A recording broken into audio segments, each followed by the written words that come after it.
Hello, and a big autumnal welcome to you all. Now this week is my wildcard week, where the only criteria is that whatever I talk about must connect to nature. So this week, we're looking at connectivity, not your Wi-Fi, but as the saying goes, there is no Wi-Fi in the forest, but I promise you will find a far better collection. Yes, today we're looking at why connecting to nature is so important to us all. So let's don our coats and venture forth and discover the wonderful world of nature. So to connect to nature, there really is no better place than in the woods. Regardless of the season or the weather, there is always something to see, touch, smell, hear, and marvel at. The Japanese gave this a name, and they called it Shinrin-yoku, which means to bathe in the forest. Hence, it is often called forest bathing in Western countries. However, I prefer to keep its Japanese name. But, as Shakespeare wrote, a rose by any other name would smell as sweet. Although I still think some will have a struggle with the notion of having to go for a swim in woodland ponds. So, what is the idea behind Shinrin-yoku? It's that of connecting to nature, spending time being quiet, being present in the moment, being still, not thinking about anything other than what you are doing. In Japan, this is widely used both as a preventative medicine and to heal that which ails you. They have many woodlands which are known as Shinrin-yoku forests that are ideally laid out and include all you need to gain the most from your time there. Plus, Japanese gardens and parks tend to have far more trees in them than we do. Where we have areas laid out to flowers, they will have trees. Therefore, even a walk along a street will give you a boost of what the forest does. When I talk to people about Shinrin-yoku and the benefits of connecting to nature, I usually get the comments of, well, it sounds fine on a summer day, nice, but not so sure in the winter. Well, I'd like to turn to a saying by Alfred Wainwright when he says, "There's no such thing as bad weather, only unsuitable clothing." I've got to be honest and say I go out and I take people out in all weathers. The only time I won't is if it is unsafe to do so. But there is so much beauty in a snowy scene, or standing under a tree in the rain, looking at nature's water feature, listening to the sound of the rain as it drops from leaf to leaf, and the trickle of water that runs between the leaves. So far, all my doubting Thomases have been converted to seeing the joys of wet days walking, even though they've prayed for dry days for their session. A few minutes enjoying that show, and they're converted. In the dead of winter, when there are only the evergreen trees with leaves on, there is still so much to see and touch. The bare branches give us a chance to see what's hidden normally by the leaves for most of the year. The shapes, the labyrinth of branches that cross over one another. These are called fractals, and they're very good for easing eye strain. There'll be the remains of a dead tree, whether it stands or has fallen, revealing its twisted trunks or those lumpy, gnarly bits as you see in this photo. I took this while I was out on one of my walks. Equally, the root of a fallen tree reveals all that has held it in place throughout its life. When out in nature, especially among trees, it's not about how far you walk, how challenging the route was. Shinrin-yoku is about taking time, walking as slow as you can to enable you to use as many of your senses as you can. Seeing, smelling, hearing, feeling. Touch is a big part of the feeling process, and feeling bark helps connect you to nature and gives us lessons on how we should live our lives. Such is the joy of trees. So, what can we learn from trees? Well, they would teach us we must be grounded to ensure we are anchored and centered in balance, like the roots of a tree. We must be resilient and flexible, able to adapt and cope with life's storms. We must be confident to branch out and explore new things, as a tree does when it finds a gap in the canopy. We must protect our vulnerable parts, where our energy is stored, just as a tree stores its energy in its trunk. We must nurture our community and feel connected to it, just as trees will often grow in family groups, and support fungi that live in a symbiotic way. Knowing that we depend on others as they depend on us. I spoke to you of the Wi-Fi connection earlier. Well, it may surprise you to know that within a woodland there is a WWW, not the World Wide Web you are familiar with, but a wood wide web, a network of roots connecting trees to other plants in the woods, along with the nutrients and water that can pass between them all. We must communicate with others and be able to call upon them for help.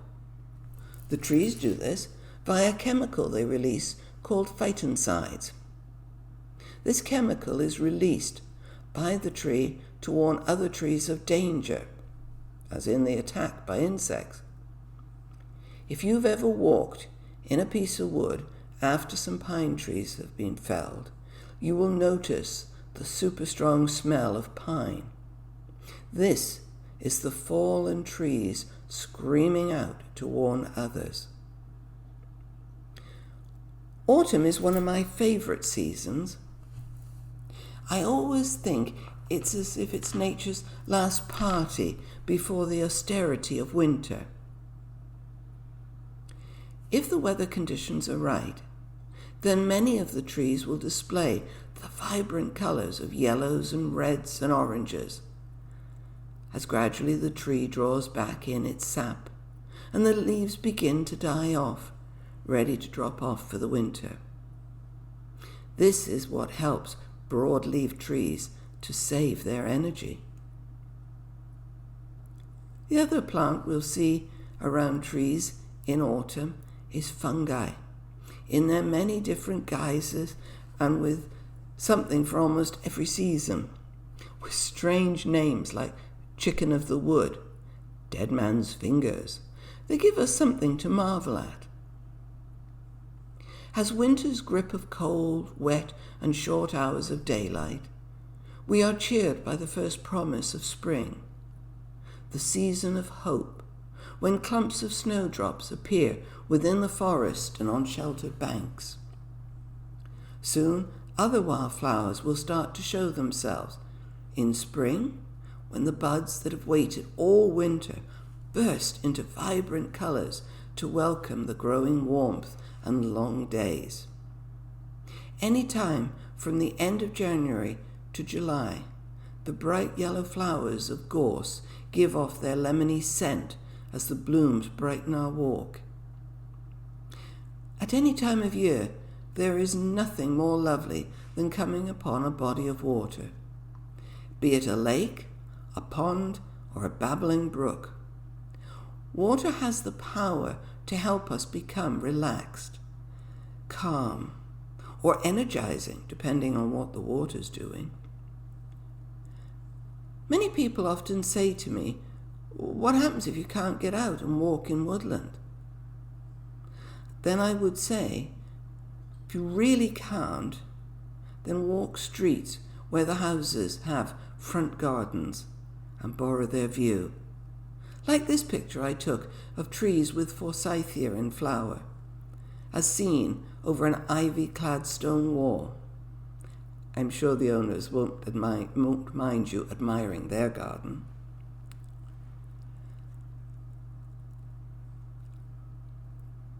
What is it about? Why should you do nature connectivity? Well, here are the hows, the whys, the whens it can be done. And let me now tell you why you should do it. There are many benefits to be gained from connecting to nature, for the ultimate Shinrin-yoku is the way to do it.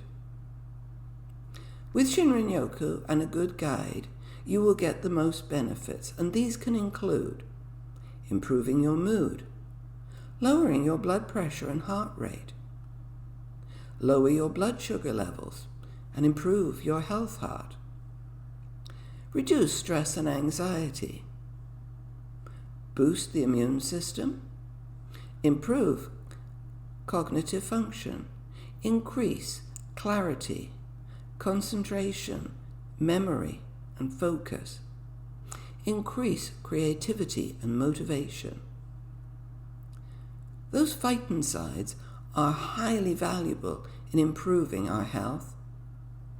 Being exposed to nature helps reduce pain levels. It speeds up recovery.